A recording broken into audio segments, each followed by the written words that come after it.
La Conselleria d'Hisenda no està d'acord amb els pressuposts presentats avui pel Govern central. La partida de les Illes Balears serà de 148 milions d'euros, un 7% menys que l'any passat.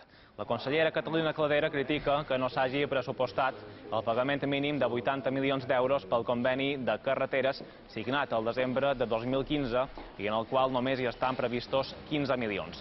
A més, estudiaran si el descompte de 10 milions d'euros en la subvenció del transport per residents podrà garantir els actuals descomptes en els viatges. La Conselleria preveu que aquesta manca d'inversió no afecti a les polítiques de l'illa i té previst demanar una reunió amb el ministre d'Hisenda.